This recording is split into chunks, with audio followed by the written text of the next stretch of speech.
Shalom, selamat pagi dan salam sejahtera bagi saudara yang dikasihi Tuhan. Apa kabar saudara? Semoga baik ya, dan tetaplah penuh semangat pengharapan di dalam Tuhan kita. Sebelum kita melanjutkan aktivitas, marilah kita meluangkan waktu untuk mendengar dan merenungkan firman Tuhan.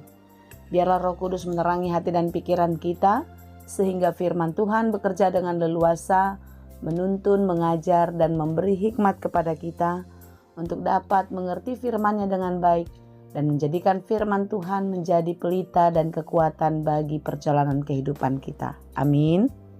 Sebelum kita mendengarkan firman Tuhan, marilah kita berdoa. Segala puji dan syukur kepadamu Tuhan untuk hari baru, hari yang baik yang Tuhan berikan bagi kami.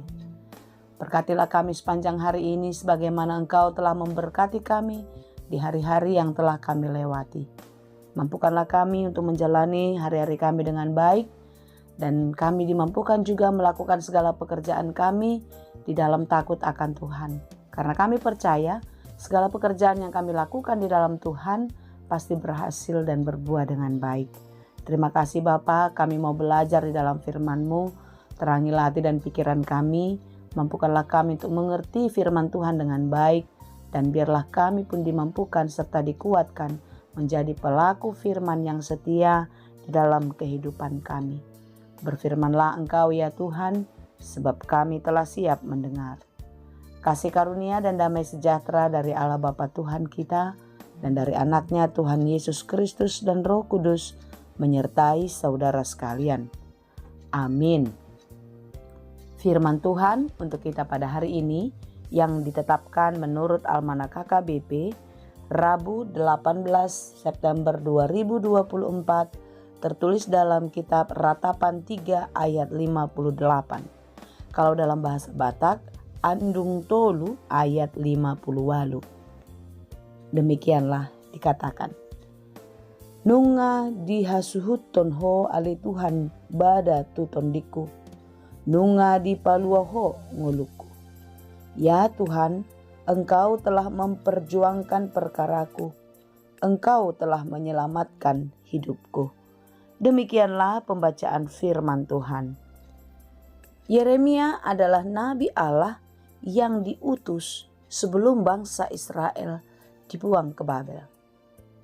Dan dia jugalah nabi Allah yang ikut terbuang ke Babel karena dosa-dosa manusia. Karena dosa-dosa bangsa Israel terhadap Allah. Yeremia mengalami penderitaan yang sangat dalam. Yeremia ikut merasakan sakitnya di perbudakan. Itulah sebabnya Yeremia meratap kepada Allah agar Allah berbelas kasih. Dalam keterpurukan, dalam kesesakan, Yeremia pun sempat merasakan ditinggalkan.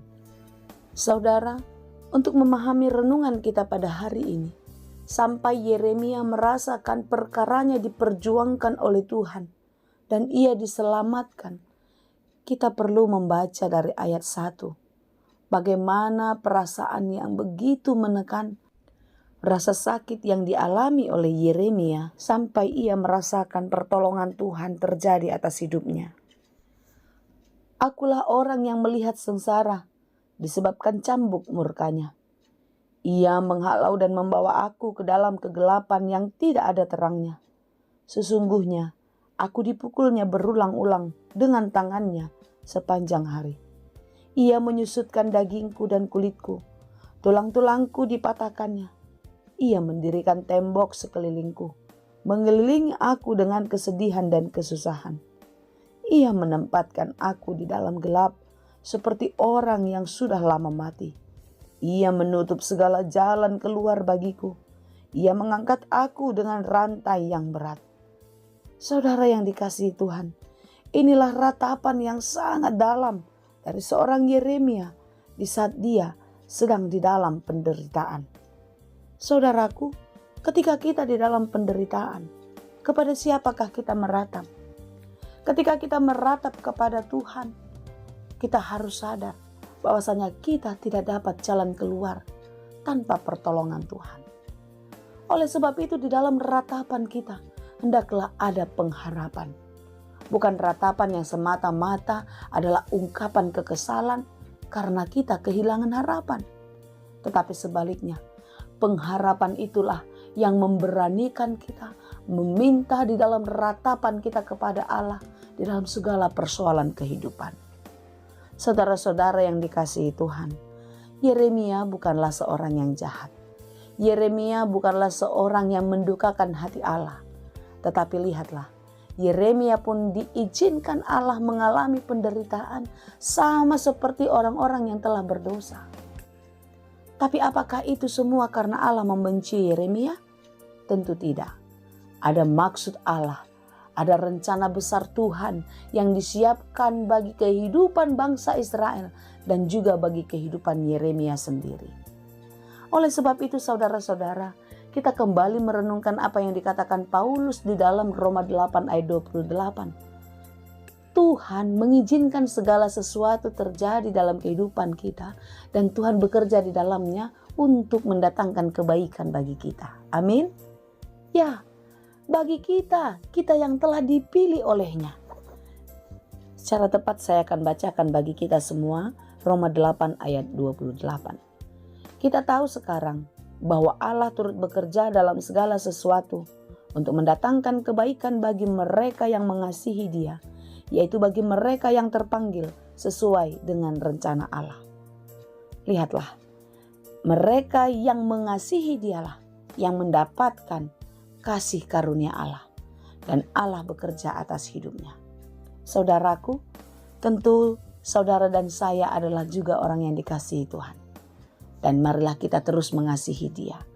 Karena kita adalah orang-orang yang terpanggil dan yang akan dipilih oleh Tuhan, asalkan kita tetap setia mengasihi Allah di dalam kehidupan kita. Jangan biarkan persoalan, pergumulan, rasa sakit membuat kita melupakan Tuhan. Jangan saudara, tetapi di dalam kesulitan itulah, di dalam penderitaan itulah, mari kita datang kepada Tuhan. Seperti apa yang dikatakan oleh Yeremia dalam renungan kita pada hari ini. Ya Tuhan, Engkau telah memperjuangkan perkaraku, Engkau telah menyelamatkan hidupku. Di sini kita mau melihat bagaimana Yeremia bersaksi kalau Tuhan selalu bekerja dalam hidupnya. Kalau Tuhan bekerja dalam kehidupan umatnya. Engkau memperjuangkan perkaraku. Katakanlah itu kepada Tuhan di dalam setiap doa dan harapan.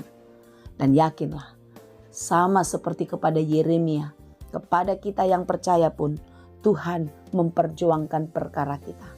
Tuhan akan menolong kita dan Dia akan segera turun tangan menyelamatkan kita. Amin.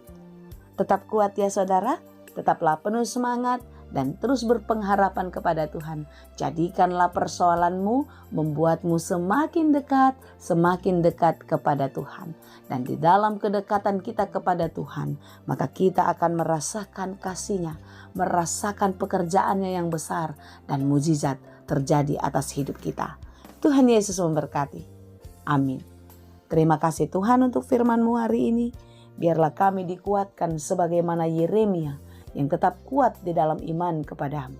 Sekalipun pergumulan, kesulitan, rasa sakit sangat menekan kehidupan, kami mau selalu dekat dengan Tuhan. Kami mau selalu berseru kepada Tuhan. Karena hanya daripadamu Tuhan, kami beroleh kekuatan. Karena hanya daripadamu Tuhan, kami beroleh keselamatan. Oleh sebab itu kuatkan dan mampukanlah kami menjalani kehidupan kami lebih baik.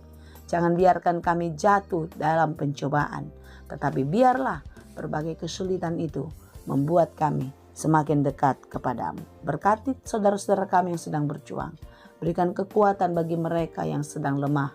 Berikan penghiburan bagi mereka yang berduka.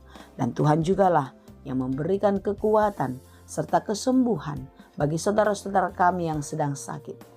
Jangan biarkan mereka, jangan biarkan kami semua jauh darimu Tuhan oleh karena berbagai-bagai kesulitan. Tetapi biarlah semua itu Tuhan pakai untuk mendatangkan kebaikan bagi kami. Dan biarlah di dalam keadaan kami itu semua, kami semakin dekat dan semakin teguh berpengharapan kepadamu. Terima kasih Bapa, di dalam Yesus kami berdoa. Anugerah Tuhan kita Yesus Kristus, kasih karunia Allah Bapa, dan persekutuan Roh Kudus, itulah kiranya yang menyertai dan memberkati kamu sekalian. Amin.